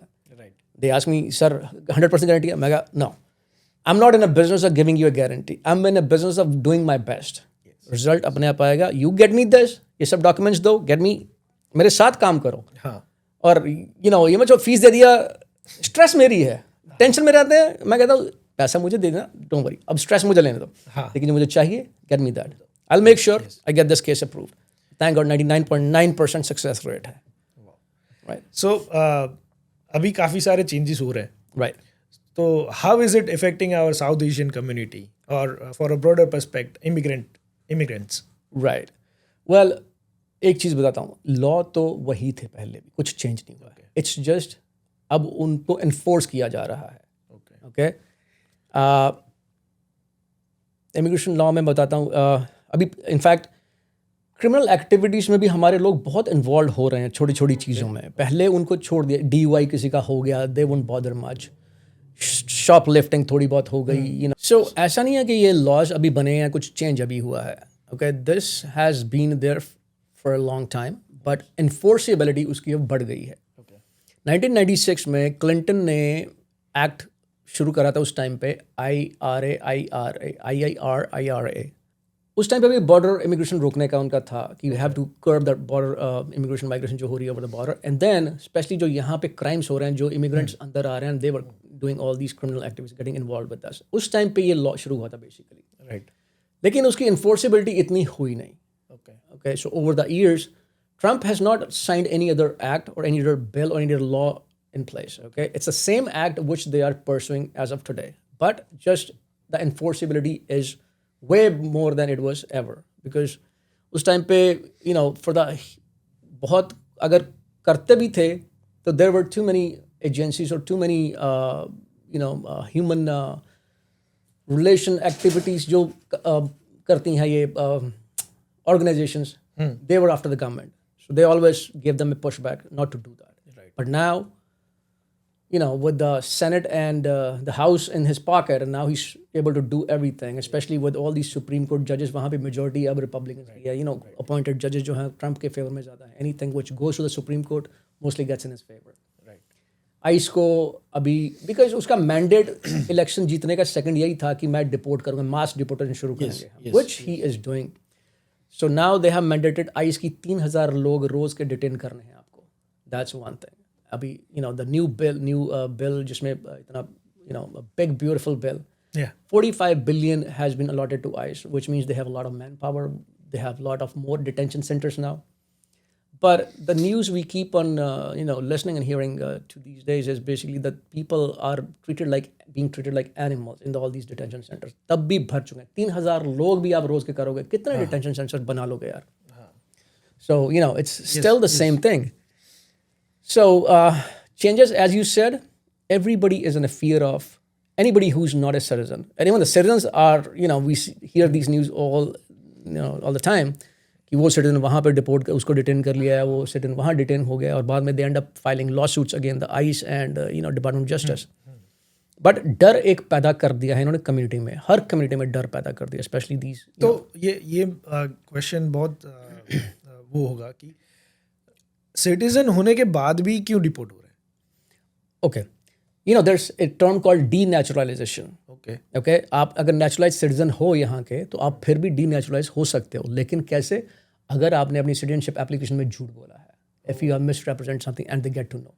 अगर आपने सिटीजनशिप आपकी बेस्ड है ग्रीन कार्ड पे, राइट? अगर ग्रीन कार्ड में आपने झूठ या फ्रॉड करके ग्रीन कार्ड लिया है, then also they can denaturalize you. So ये दो ग्राउंड्स हैं जहाँ पे आप डीनेचुरलाइज करके आपको सिटीजन को भी डिपोर्ट कर सकते हैं. But it happens rarely unless they're really after you. Okay. अभी जैसे एलन मस्क के पीछे भी पड़ गया था ये and all that, और भी ये कुछ सिंगर था शायद bone Johnny, I don't remember the name, but there were news कि वो उसको भी डीनेचुरलाइज करने की कोशिश कर रहे हैं. But anyway, so the point is he has been successful in creating fear among all the communities. Forget about Indians, Mexicans, all these South American countries जहाँ से ये मैक्सिमम लोग आते हैं, वहाँ पे हर लोग डरे हुए, अभी काम पे जाते नहीं हैं. Nobody knows कि आज गया वापस घर आएगा कि नहीं, ये हाल हो चुका है. So that's definitely has changed, and border migration has closed almost. I mean, there was a time during Biden when almost 100,000 people crossed border in 1 month. 1 lakh बंदा मतलब 1 महीने में अंदर आ गया. तो आप सोचो कि किस स्पीड से हिसाब से ये चल रहा था माइग्रेशन. और होता क्या है, anybody when they cross the border, most of the people they seek asylum here. Okay, I would say 50% cases are genuine, rest 50% are bogus. कि हमको कंट्री से डर है, ये हो रहा है वहाँ पे. There are national issues जहाँ पे पूरे वर्ल्ड को पता है इस कंट्री में क्या चल रहा है. Right. Of course, तिब्बत से अब लोग आते हैं, asylum यूँ मिलता है because they know Tibet China ने उसको overtake किया था and all that. So some other countries as well. But asylum has to have a base. But the point is, everybody seeks asylum at least. Yes. वो उसका फैसला कब होगा, वो बात की बात है. आपने asylum मांगा, आपके आ जाइए, अंदर आ जाइए. America has been a very generous country. Let me put it this way. But लोगों ने इसका इतना फायदा उठाया है. That's why these all things are happening. This country has been taken for a ride for a long time. I mean, तुम्हारे school systems are burdened हैं, because of all these people coming in. And man, 3, 4 सबके बच्चे हैं, like have kids left and right. And मतलब यही हो रहा है कि आना है तो सही तरीके से आओ. अब वो वो उस पर मैं आता हूँ, सही तरीके से. अब सही तरीके में आने वाले लोग ही क्वालिफाइड 10 में से 2 करते हैं. प्रॉब्लम ये है, not everybody is educated, not everybody has a immediate family relative who can sponsor them. जो तरीके हैं अमेरिका में आने के. So people use their own ways to come in this country. So anyway, so asylum में जैसे ये लोग अंदर आते हैं, राइट, उनको एक नोटिस दे दिया जाता है, कोर्ट डेट दे दी जाती है कि आपकी ये नेक्स्ट कोर्ट डेट है. 70 to 80% of people never show up on these court dates. So that's what Trump has been calling catch and release program. कि Biden ने एक catch and release program शुरू किया है. He doesn't start in catch and, but ये बन गया catch and release program because क्या करेंगे, detention center में कितनों को डालेंगे, 1 लाख बंदा अंदर आया, कितने को आप डालोगे detention में. So the best way to do is उनका track रखो, give them court date and let them have process their applications in a proper way. Give them due process. But वो होता नहीं है. 60-70% people are not even hiring attorneys, so they're not represented. उनके case तो फिर first shot में deny हो जाते हैं, most of them. And So from this also there is this question like, as you said, there is this, all the information is available on Google. Right. So why should one hire an attorney? Absolutely a good question. I mean, first of all, लोग हंसते हैं, did you consult a Google doctor या Google lawyer? सो Google अभी एक doctor भी बन चुका है, गूगल अभी एक शेफ भी बन चुका है, गूगल अभी Even though after this chat GPT, हाँ लोग मतलब कॉन्ट्रैक्ट्स भी खुद ही बना रहे हैं, हाँ। सारे इन्फॉर्मेशन खुद ही कर, मतलब केस ही खुद ही लड़ लो, Right. चैट जीपीटी को बोल दो केस लड़ लेगा. काफ़ी बंदे हैं. मैंने अपना केस खुद लड़ा है, मैंने अपना ये की खुद किया. लेकिन अभी times are different now, specially now. I mean एक फॉर्म जो I-130 2 पेज का होता था, अभी वो I-130 कम से कम मेरे ख्याल 13-14 पेज का हो चुका है. यू नो लाइक 485 20 पेज का हो चुका है. नेचुरलाइजेशन जो फॉर्म था N-400 24 पेज का, तो वो हो चुका है. First of all, it's not about the amount of pages, it's the amount of information they're looking for now. And your one simple mistake can get you into deportation process. अभी यही चल रहा है. Right. आपने अगर एक cross गलत भर दिया भाई साहब, और this could lead to a misrepresentation, or that something you're not being honest to the government, there's a ground for deportation right over there. So I suggest take the advice. There's a reason we go to law school. इतना साल झक मारते हैं यार. You know, law school is not easy thing. Yes. Okay, 3 years. One difference I want to bring here, India में क्या होता था उस टाइम पे, जब कोई कुछ नहीं कर पाता था उस टाइम पे, लॉ में घुस जाओ. राइट. और हम लोग यूजली एग्जाम्स के 10-15 दिन पहले पढ़ते थे, exam clear and that's it. यहाँ पे when I came to law school, it was a different story all together man. यहाँ पे तो it's a Socratic method of study. If you had gone to schools here, you would know that the more you contribute in the class, the more your grades are higher. तो वहाँ पे तो lecture system है, right? India में एक lecture ने आया, professor ने आया, उसने सारा दिन आपको लेक्चर दिया एंड आपने नोट्स बनाए और घर चल दिए. यहाँ पे ऐसा नहीं है. It's totally different out here. You have to contribute, you have to speak up. It was a little difficult in the beginning for me to get to that routine of schooling, but anyway, so this is the way lawyers become. 3 years of grind, okay, and of course the years of experience you have after that. You always go to a professional. You never do something which, there's a reason why engineer हैं, doctor हैं, lawyers हैं, of course. बाकी आपने जो Google का बोला, Google पे available है, but the point is, a simple form, yes, you can do it. I won't say anything against that, but now everything is very complex. It's not the same that it used to be like years ago. Right. So my definite advice is at least take a consultation of a lawyer. If you don't want to hire a lawyer, आप नहीं करना चाहते for your own reasons, you want to pay a lawyer or whatever, but at least consult a lawyer once. That's what my suggestion would be. So yeah, coming back to South Asian community, हमारे लोग भी जो अभी citizen नहीं है, even the green card है, मैं सबको पहले सजेस्ट करता हूँ जिनके पास ग्रीन कार्ड भी है, अभी यूएस सिटीजन बन जाओ. Right. Because at least you have some security now. Even you have a green card, you're still vulnerable, to being deported or anything could happen. A small thing could just trigger, a deportation proceeding. So first thing, you should become a US citizen. But there are people who don't want to do that because of the reasons they have to go back to India, उनकी property है वहाँ पे and all that. For all those legal reasons, they don't want to. Which I agree. But अभी आजकल जो हाल है, so cautious, to one each their own. So that's what I'm saying. आजकल lawyers, so मुझे citizen भी हैं वो client जिनको मैंने मतलब वीज़ा असाइलम प्रोसेस हुआ, फिर वो ग्रीन कार्ड हुआ, अभी सिटीजन बन चुके हैं, अब इंडिया जाना चाहते हैं. And now they ask me, sir हम सिटीजन बन के जा सकता हूँ? मैं listen, now I get confusion in my mind, यार मैं इसको बोल दूँ जा तो सकता है. अगर it was not Trump time, I would have told him yes go ahead do it, no problem. But now if I tell him and something happens, I am at the hook. So I tell him, man this is totally ये situation है, ऐसा हो सकता है. You give them like this is the worst case scenario. So you be aware, and unless it's not extremely urgent, don't travel at this point. Right. So that's where we are at this point. Okay. So what's like toughest case you have ever seen? आपका कोई ऐसा client जो बहुत सारे हैं, a lot of, to be honest with you. I've handled a lot of tough situations जहाँ पे सिर्फ फाइल करके मैं हाथ जोड़ के बैठ जाता हूँ, भगवान अब तू ही देख लेना. This is how, because I know I can put my best and still, and then it all depends, ऊपर जो आपके केस देखने वाले हैं, उनका सिनेरियो कैसा चेंज हुआ है. How, a lot of times there's discretionary with USCIS. उनका टोटल रहता है मर्जी, या तो डिनाई कर सकते हैं या अप्रूव कर सकते हैं. मुझे याद आप 20 साल पहले, 21 साल पहले, एक जब मैंने H1 फाइल करा था, तो नहीं मैंने नहीं, किसी और ने करा था, तो उसका H4 फाइल नहीं करा साथ में उसकी वाइफ का, तो she went out of status and he didn't figure out. तो उसने सोचा कि मैं H1 में हूँ, ऑटोमेटिकली ये H4 में है. Okay. एंड देन 6 महीने निकल गए. I remember that was my first case जो प्रॉब्लमेटिक था, जो मतलब where I had to dig and do the research, required research. So then there is a term in Latin, it's called nunc pro tunc, which means now for then.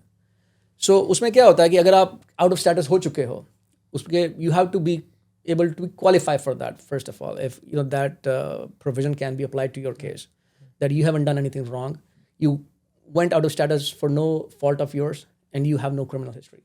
Right. So हमने file करा उसका H4, which is totally discretionary. उनकी totally मर्जी है वो आपको देंगे कि नहीं देंगे. Luckily that got approved.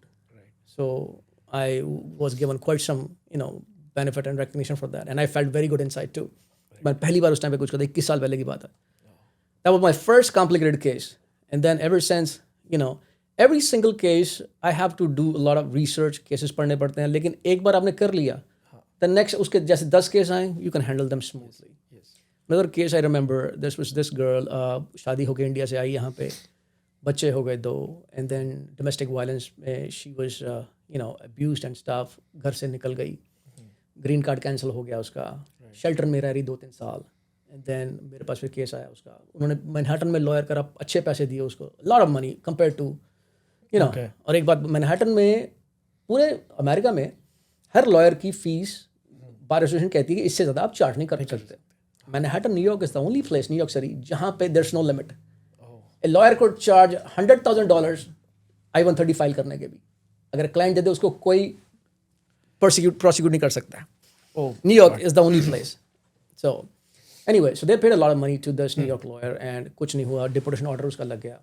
Then finally they came to me, and thank God, slowly and slowly, one step after the time. Process होती है, उस एकदम से आप चीज़ें ठीक नहीं कर सकते, right? Yes. So पहले उसका केस खुलवाया, फिर उसका केस फाइल करा, एप्लीकेशन रिक्वायर्ड एप्लीकेशन फाइल करी, ग्रीन कार्ड उसकी इंटरव्यू में साथ गया, वहाँ पे उसका ग्रीन कार्ड अप्रूव होया, बाहर आई, इतनी ज़ोर से उसने मुझे हग कराया ना, I was like, she had tears in her eyes, I had tears in my eyes.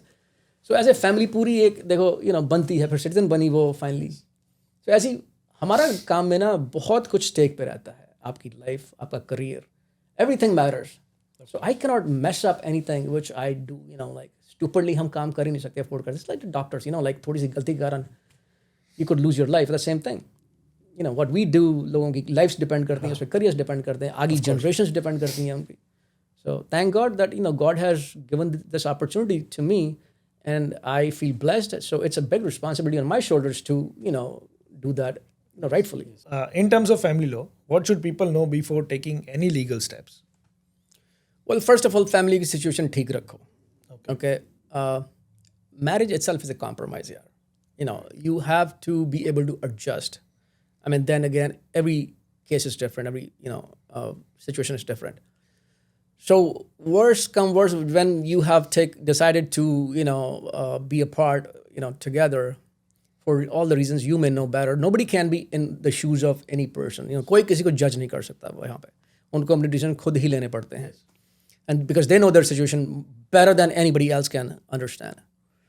So my first advice is, of course, go for a consultation with the lawyer. कोई mitigation जिसको बोलते हैं, कंसल्टेशन, थेरेपीज होती हैं, they should go for that. Right, एकदम से divorce, America में divorce is not an easy thing in the terms. You lose your house, you lose your हर चीज़ आधी आधी हो जाती है, most of the state, depending on हर situation again. Not it happens every time everywhere.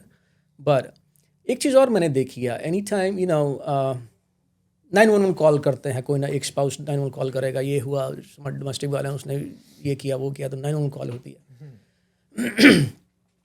I don't know, for some reason I have realized और I have felt कि ये जो पुलिस है यहाँ पे, आई डोंट नो उनके कारण कितने घर टूटे होंगे.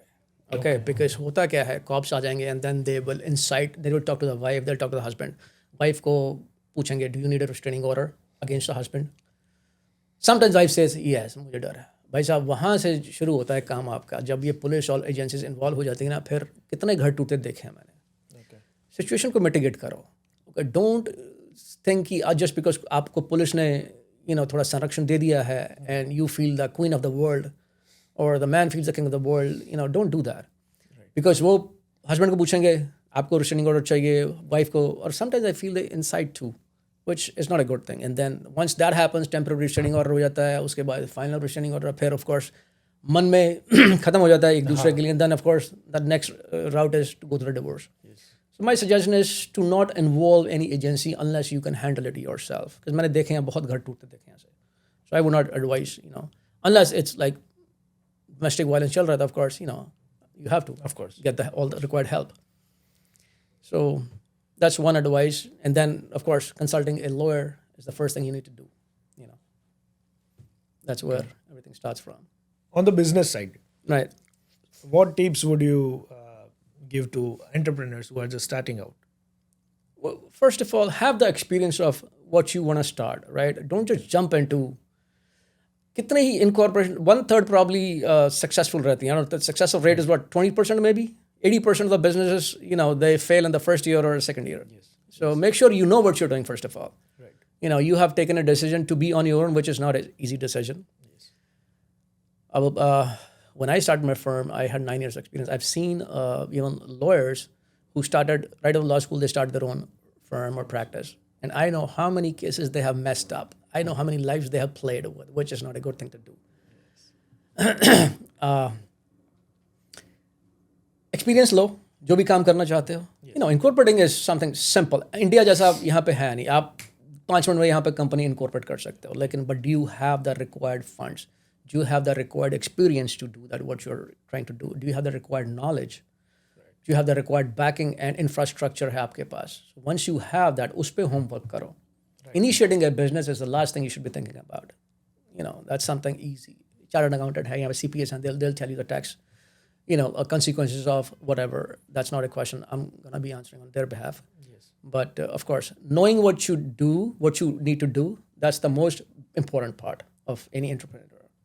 And एक gut feeling होती है, जब experience हो जाता है, आप success देखते हैं, उसके बाद आपकी gut feeling होती है, मैं ये किया, मैं कर सकता हूँ. So 20% at least success देखो, 80% gut feeling आपको बता दे कि, मैं कर सकता हूँ. Like, is there any tips or suggestions for a first-time immigrant? So first time who walks into my office as my client and a first-time immigrant. Okay. मेरे पास जब भी कोई client, when he walks into my office, उनके कईयों के case चल रहे होते हैं पीछे से, they have with the lawyers, बड़ा कुछ उन्होंने उल्टा पुल्टा किया होता है. All right, शादी की रे misrepresent करा होता है. तो I tell them first thing, देखो अब तो मेरे ऑफिस में आया ना, तो यहाँ पे ना तो कुछ misrepresent होगा, ना तो कुछ मैं कोई चलाकी करके कुछ करने वाला हूँ. So जो तुमने किया आज तक वो भूल जाओ. And do not tell me कि ये मैंने ऐसे किया, तो मैं हर चीज़ को ठीक कर सकता हूँ. जो भी तुमने मिस्टेक करी है, जो भी तुमने चलाकी करके कुछ हासिल किया, which of course they will know when we file the next application. And I am not going to misrepresent anything, but I can handle any mistake which you have done in the past. Right. Government is generous enough to do that if you ask for forgiveness. Waivers हैं यहाँ पे. Okay, so that's the first thing I would tell. Everybody thinks they're the smart people, the more smartest. वहाँ पे वो 20,000 cases रोज उनके सामने से निकलते हैं. Don't think you're smarter than those people who handle like 20,000 of you like yours, every single day. Yes. So that's the first thing I tell the first time immigrants. No misrepresentation, no lying, nothing. And I'm not going to do anything of that sort. If this is what you want, that's a door. Please go. अब कई लोग आते हैं जैसे शादी करनी है, green card लेना जी. पहले शर्मा जी लड़की तो फिर आप सजेस्ट करोगे ना. मैंने कहा यार मैंने मैरिज ब्यूरो नहीं खोल रखा, मेरा I am a lawyer. Okay, आप मैरिज सर्टिफिकेट लेके आए मेरे पास and then will talk. Okay, फिर मैं देखूंगा, फिर दोनों को मैं इंटरव्यू करता हूँ as a husband wife. That's the first thing I do, because यहाँ पे बड़ा कुछ चलता है, मैरिज फ्रॉड बहुत चलता है. सो आई मेक श्योर जहाँ पे मेरा नाम हो, जहाँ मेरे सिग्नेचर हो, it has to be a valid married first of all. मैं बताता हूँ, मैंने फर्स्ट ऑफिस जब खोला रिचमंड में, एक एम्पायर स्टेट में भी ऑफिस खोला. मैंने first office Empire State Building में ऑफिस शुरू किया था मैंने वहाँ. तो वहाँ पे मेरे पहले क्लाइंट्स आए, पंजाबी थे. उनको भी लगा कि लॉयर नया लॉयर बना है तो हम ना इससे केस करवाते हैं. तो वो आया मेरे पास एंड बोला, वो और उसका दोस्त आए थे. तो मैंने कहा वाइफ कहाँ है? बोला वाइफ फ़ोन पे है, जो भी आपको वो जॉब पे है, जो भी आपको इन्फॉर्मेशन चाहिए ना वो दे. तो मैंने बोला, मैंने कहा उसका डेट ऑफ बर्थ क्या है? तो फ़ोन करता है, बहन जी आपका डेट ऑफ बर्थ क्या है? तो मैं जो भी सवाल पूछूं, बहन जी आप ऐसे. मैंने कहा तू उससे शादी करी है और तू उसको फ़ोन में बहन जी कर रहा है. तो समझ आ गया अभी क्या ये शादी हुई थी. पंजाबी में हंसा पड़ा उस टाइम पे. That was my first interaction. मेरा एम्पायर स्टेट में मेरा पहला केस ये ऐसा आया था. This is how. So first time immigrants advises, please be truthful. यहाँ पे हर चीज़ का इलाज है. Right. And don't think you are smarter than people who know everything about you. So that's one my good tip and good advice to them. मतलब lawyer के पास आया तो at least सब सच बोल दो. Exactly. मुझसे तो फिर सच बाद बोलो. में तुम जिसके लिए आए हो वही नहीं Oh बोलोगे my तो कहाँ God. जाओगे? One of my worst clients, उसने मेरे गूगल पे भी रिव्यू लिखा है जाके. ओके. बॉन्ड उसको ही वॉज जेल में था वो. ओके तो उसकी सिस्टर आई है वहाँ से बैंगलोर से. हस्बैंड एंड वाइफ, उसकी सिस्टर और उसका जीजा दोनों there very well known doctors in Bangalore, अपनी प्रैक्टिस करते हैं अच्छी. Very nice. तो पहले उन्होंने मेरे को कांटेक्ट किया कि हमारा भाई डिटेन हो गया है. सो H1 पे था. मैंने कहा H1 पे बंदा डिटेन हो गया, किया क्या उसने? शॉपलिफ्टिंग का उसका चार्ज था. वहाँ से कुछ वाइन की बॉटल, $100 की वाइन की बॉटल शॉप राइट से चुराई थी उसने. And then he got caught and he was detained. Immigration jail में था. तो उन्होंने कोई और लॉयर कर लिया. फिर मेरे से बातचीत करके सारा कुछ करके एंड देन दे, और वहाँ पे उसका बॉन्ड हुआ नहीं, वो डिनाई हो गया. फिर वो स्पेशली इंडिया से आए, दोनों हस्बैंड वाइफ बेंगलोर से ट्रैवल करके मेरे पास फिर ऑफिस में आए, बातचीत हुई.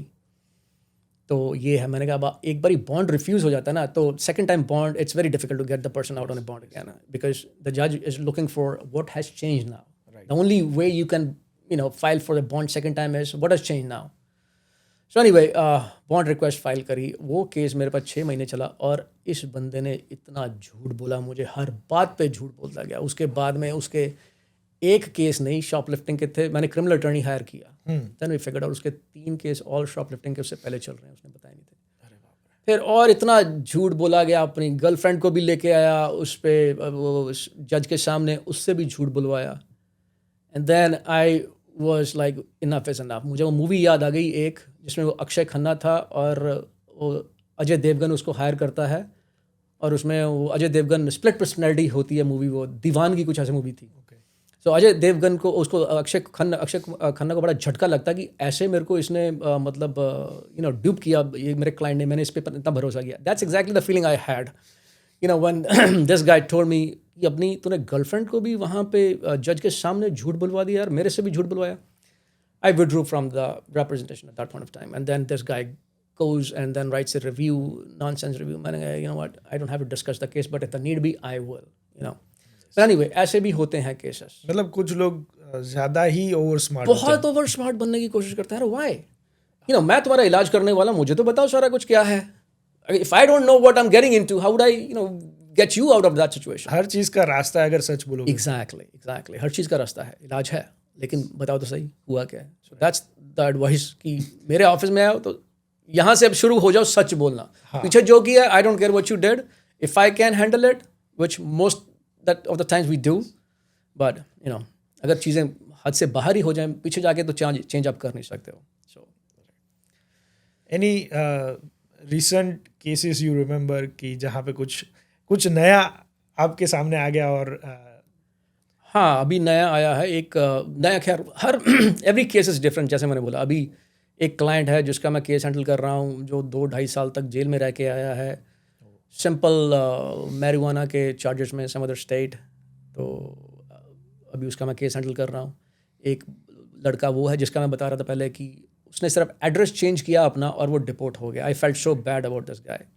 उसका लॉयर उसको रिप्रेजेंट कर रहा हूँ. उसका बॉन्ड पहले मेरे को कंसल्ट किया तो बॉन्ड उसके अमेरिकन लॉयर में, एक तो ना इंडियन कम्युनिटी में कुछ अमेरिकन लॉयर है ना, तो उसको बहुत कुछ आता होगा. अरे भाई जो स्पेशलाइज करता है इमिग्रेशन लॉ, जिसका एक्सपीरियंस है, doesn't matter you come to me और not, but at least hire the person, उसको देखो उसको एक्सपीरियंस कितना है. अब मैं बॉन्ड्स हैंडल कर रहा हूँ पिछले 15 साल से almost.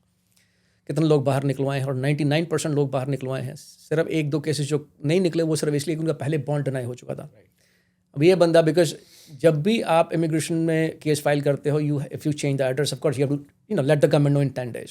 This guy was working at a different place and I came to look for someone else. They said कि हम इसको इसलिए पकड़ा कि ये किसी और के जैसा लग रहा था. हाँ. अब मेरे जैसा लॉयर तो बोलेगा हाँ पहले फोटो दिखाओ तुम किसकी. You can't just yes. handle a person or just arrest a person just because he was looking somebody like you were looking for. How will you prove that? Oh, we just took him because he was looking somebody we were looking for. ऐसे आजकल बहुत चल रहा है. कुछ सब law गया भाड़ में, अभी तो ये चल रहा है. टारगेट अचीव करना है बस. तो ले गए उसको अंदर, उसको मैं बॉन्ड दूसरा फाइल करने वाला था, लेकिन उसने ऑलरेडी बोल दिया कि मैं अब जेल में रह के पक चुका हूँ, I just want to go home. India वो डिपोर्ट, उसने खुद ही वॉलंटरी डिपार्चर ले लिया।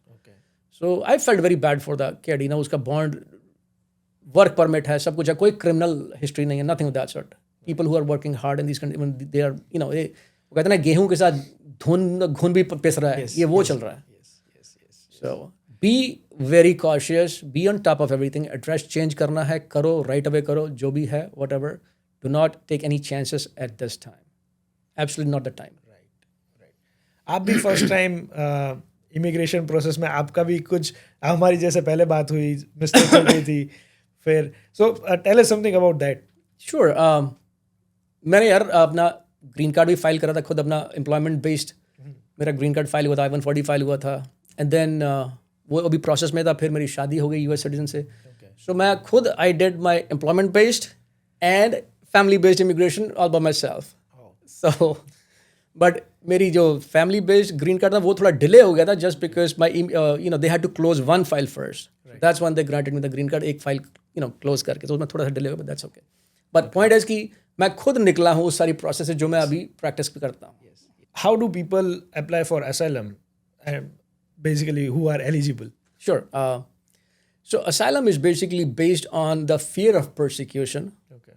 or if you have been persecuted in the past, which means आपके पास आपके कंट्री में कुछ ऐसा हुआ है जहाँ पे आपको जान का खतरा है, based on आपका religion, आपका political opinion, social group, or other grounds. जैसे if in some countries gays are persecuted, it's can be the lesbian or something, they persecute those kind of people and people in a social group. So Indians जो हमारे especially जो which we file a lot of asylum cases as well, a lot of Sikhs for the persecution of Khalistan movement जो है, I don't know if you're aware of that.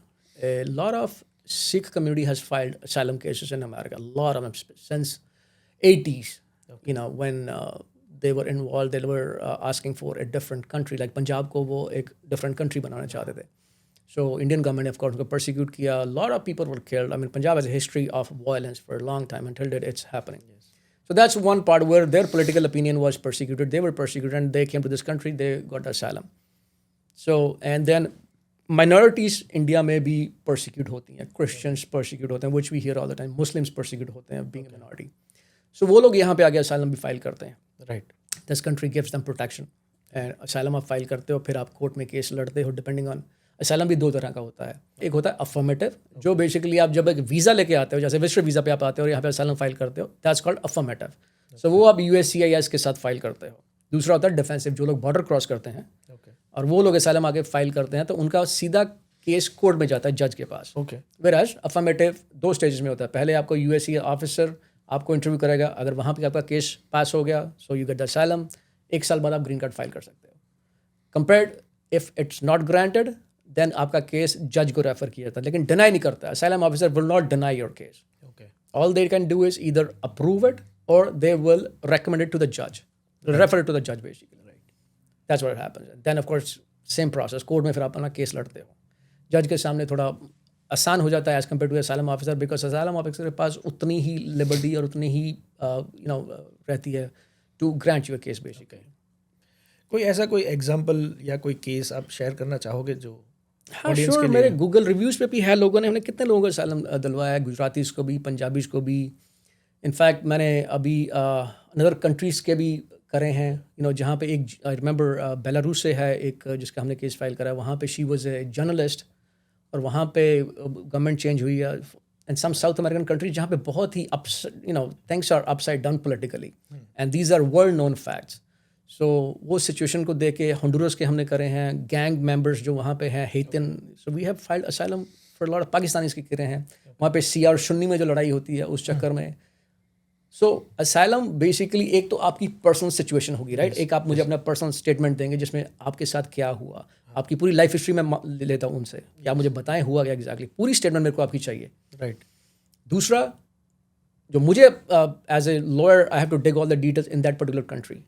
फिर department of homeland security एक report issue करते हैं हर साल, हर country के लिए एक रिपोर्ट इशू करते हैं। वो उस रिपोर्ट में बेसिकली होता है उस कंट्री में पॉलिटिकल सिचुएशन कैसी है, वहाँ पे मिनॉरिटीज़ के साथ कैसे बिहेव किया जाता है, वहाँ पे पुलिस कैसी है, प्रिजनर्स के साथ क्या होता है, रिलीजियस सिचुएशन क्या है, हर चीज़ वो उसमें मेंशन करते हैं.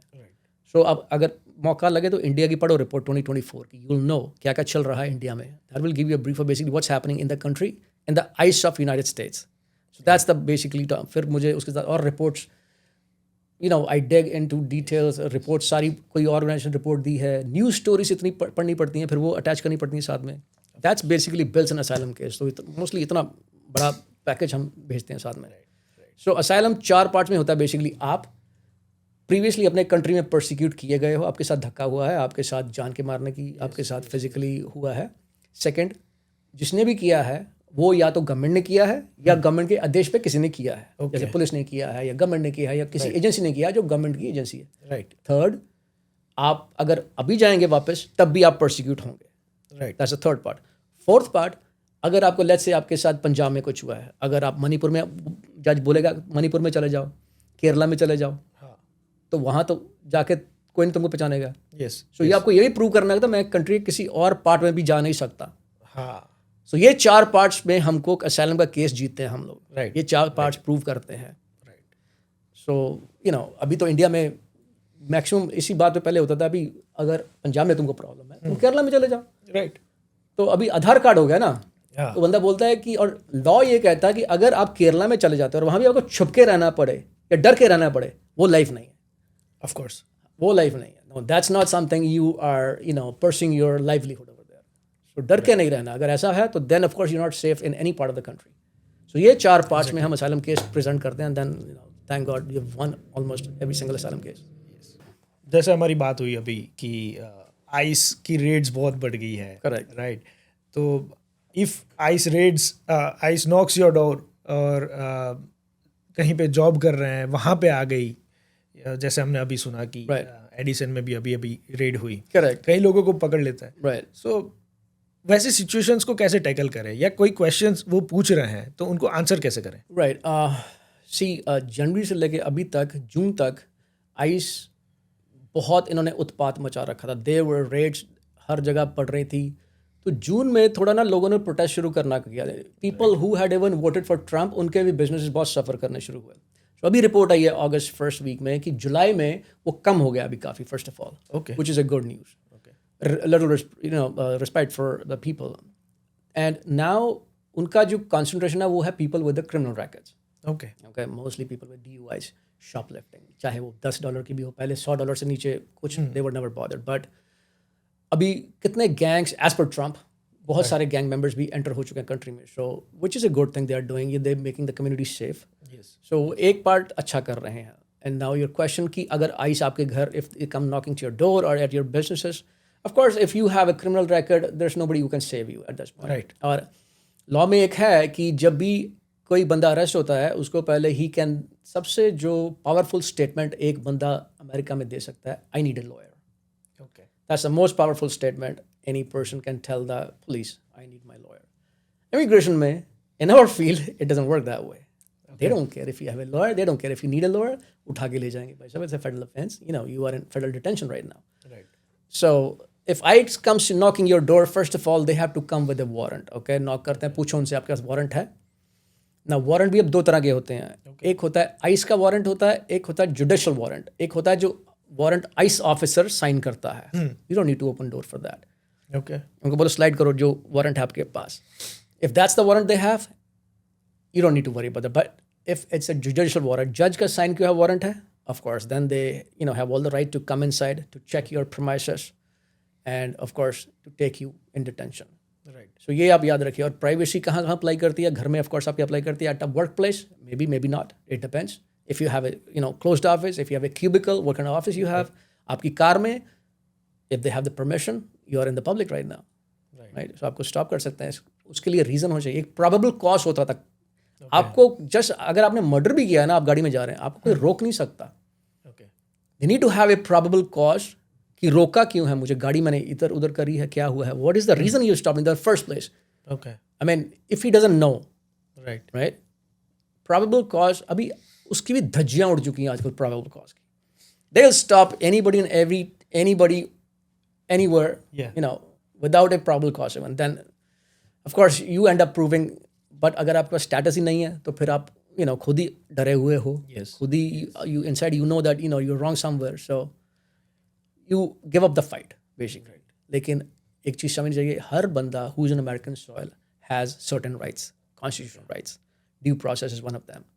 आपको कोर्ट में ले जाया जाएगा, आपको प्रॉपर अपने को बचाने का मौका दिया जाएगा. So that's a due process, right? Okay. So I hope I answered that question कि अगर आइस आपके आए तो पैनिक तो होने का नहीं है और लड़ना नहीं है. No argument, nothing. Of course, just cooperate. Right. And अब नहीं भी करोगे तो they'll do whatever they want to do at this point.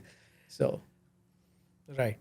So, what does success look like for you, both professionally and personally? very good question. Honestly, I love what I do, first of all. Okay. And I want to stay busy towards the end of my life. I don't think I'm going to retire ever, first of all. हमारे जैसे lawyers retire होते भी नहीं है. मैंने कितने lawyers को देखा है, like solo lawyers, especially, people who are in the practice. I don't think I'm going to retire ever, first. Second, I enjoy life too. मेरे पास एक बोट है, जेट स्की है, मैं अब समर्स में अपना एंजॉय करता हूँ. आई गो इन द समर्स में यूजली आप मुझे यहाँ तो ओशन में देखेंगे या ऑफिस में देखेंगे, 2 places only. So but 6 o'clock weekends I take my jet ski out, I go to the ocean, enjoy my life. So I want to have ample amount of time where I can enjoy myself because this is a stress buster for us. Staying in New Jersey, it's only like 4 or 5 months of summer we have, actually 4 months even. Most of the time we are inside. For 8 months you're inside. So I want to be able to, and I'm an avid sportsman throughout whatever time I get. I do sports, go to gym, and YMCA, sauna, spa, whatever I like to do, I do it over there. And then, of course, I have a beautiful son whom I love to spend time with. And I think that's a balance I want to maintain. As far as, most of the time it's struggle to meet the deadlines. Right. That's the only struggle. But if you say, am I stressed because of the work? Not really. To meet the deadlines, that's what I'm stressed about. Because, I've been doing it for almost I've been a lawyer for 27 years now. 27 साल हो चुके हैं, झक मारते हुए. So, happy to be where I am, blessed to feel, thank you God for everything. My father being my motivation, of course. And being able to work, produce results, be truthful to what I'm doing, be truthful to myself, and just continue to, enjoy my life as well. Weekend पे थोड़ा cooking कर लेता हूँ. I fish a little bit, इधर उधर, summer में. Yes. It's a good thing to do. Stress busters. So, ending with the last question. Sure. What advice would you give to the aspiring lawyers? They need to be a little patient. I see the new generation lawyers, they are way too competitive and they too aggressive. In immigration field, you have to be compassionate. Yes. If you're not compassionate, don't be an immigration lawyer. Because you're dealing with people who are always in bad shape, right? Somebody's out of status, somebody's family is breaking up, this and that. You're not a corporate lawyer, you're not a mergers and acquisitions lawyer, you're not, a lawyer which needs so much aggression. Right. Overall, be a little more compassionate to become a lawyer, especially in our field as an immigration lawyer. If you're not compassionate, do not come into this field because you're gonna be listening to a lot of stories, sad stories, which you sometimes take home with you. At night also, I think about these cases. क्या कर रहा होगा यार, अभी कैसा होगा उसका, कल ये होगा, कल फाइनल हियरिंग होती है, अगर कुछ होगा तो डिपोर्ट हो जाएगा, सारी फैमिली यहाँ पे इस्टेब्लिश हो चुकी है, 10 साल हो चुके हैं यहाँ पे, they'll get deported. A lot of things go through my mind as well. Yes. So, yeah, definitely, work hard. As my father also used to say, there's no duplication for hard work, no substitute for hard work. Yes. So work hard, be compassionate, be truth to yourself. Be true to yourself. Yeah, that's what I would say. Any last message for our audience? Keep watching, like, subscribe. This is an excellent platform. This is my first podcast. I've done interviews on all the channels in America, most of them Punjabi, Hindi, Gujarati. But I've enjoyed this podcast, which I have not enjoyed anywhere else. So, thank you. Lovely work you guys are doing. Keep doing the excellent work. And anything I can do to make you guys more popular, I'll do that. That wraps up today's insightful conversation on MB Talk, presented by MB Grammy. A huge thanks to Mr. Anuj Sharma of A. Sharma Law Firm for sharing his experience and wisdom on everything from immigration to entrepreneurship. If you are someone navigating legal challenges or simply want to understand your rights better, be sure to check out Mr. Sharma's firm. All the links are in the description.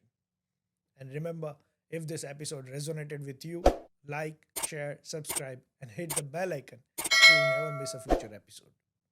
Until next time, stay informed, stay empowered. This is Ambitalk signing off.